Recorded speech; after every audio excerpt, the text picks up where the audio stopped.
Soul Tribe, welcome to yet another video.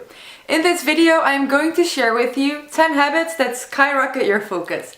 Being a single mom, I need the focus in the scarcity of time that I have available.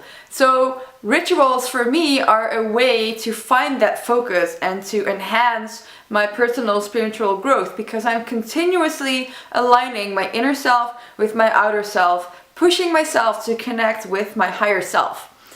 If you also want to see how much of a boho mom you are, make sure you sign up for my ebook 65 Signs That You Are a Boho Mom.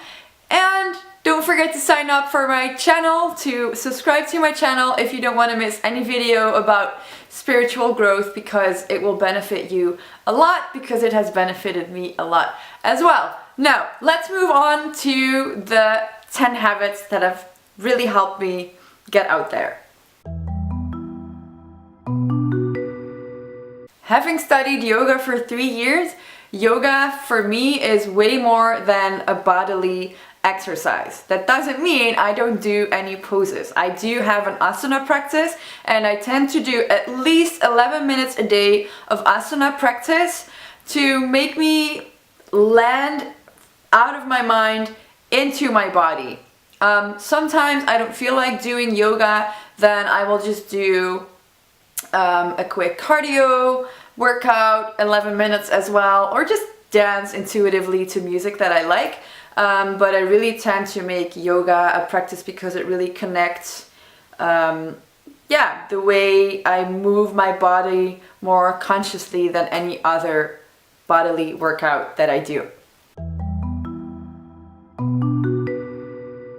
Then when I'm out of my mind into my body, I like to meditate, but I really prefer to meditate only after a workout, because if I meditate, if I just sit down without first getting out of my mind and into my body, it's really hard for me to find the peace and the silence that I look for in meditation.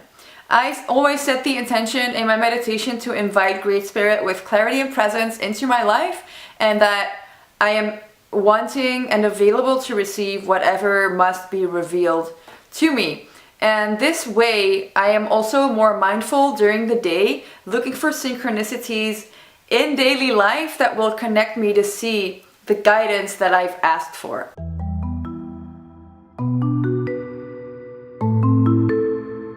And sometimes it also helps me to realize something I already knew deep down inside. On my phone, I set an alarm at 9:30 so I can go to sleep by 10. So it helps me to remind that I need to go to bed early, because I have a tendency to work until really late when my daughter's asleep, and it's not helping me in my energy level nor on staying focused.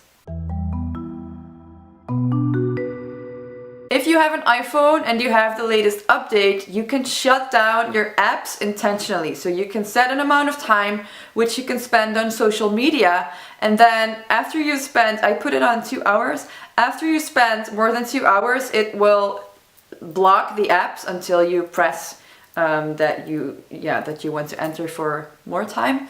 And also it blocks them between 10 p.m. and 7 a.m. So when I'm in bed, I'm not like looking at my phone until 1 a.m. Lately, I have been eating lots of chips, and I want to buy more high vibe quality food so I make my body feel more spacious. If I eat more spacious foods like vegetables and smoothies, my body will feel more spacious as well, and I will have a sense of expanding rather than contracting myself. Whenever I spend time in nature, I am reminded of the fact that I am part of something much bigger than myself.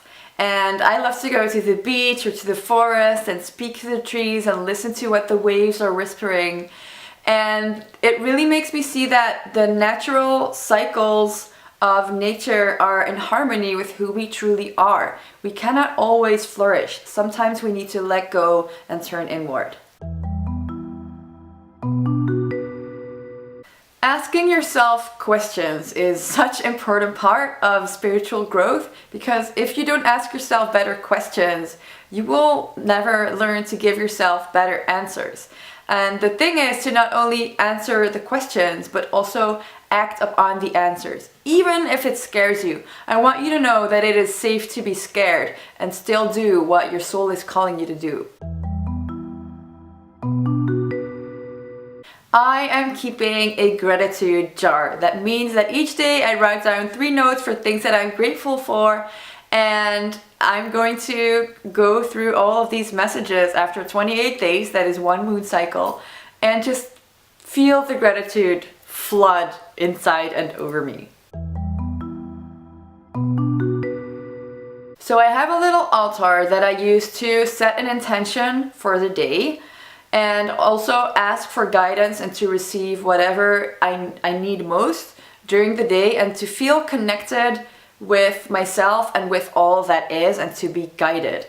I also pull intention oracle cards to see if there's a deeper message already at the beginning of the day that will help me remind the guidance that I need during that day. So don't just do this in the morning, but keep repeating it throughout the day, so you will be connected with spirit all the time.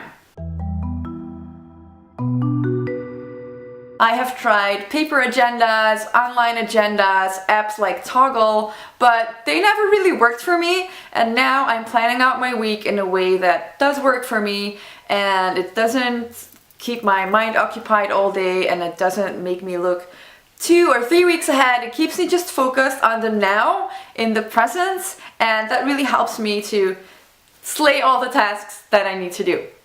So thank you for watching so much. I really hope that you enjoyed this video, that it was helpful for you. My question for you this week is, have you learned anything from these habits? And do you already apply some of these? Do you have other habits that can help us find this focus? I would love for you to reply in the comments. And next week I'm going to talk about conscious dating tips for single moms. So if you have any questions you want me to cover, also find me in the comment box, and we'll see you next week. Love you so much. Ciao.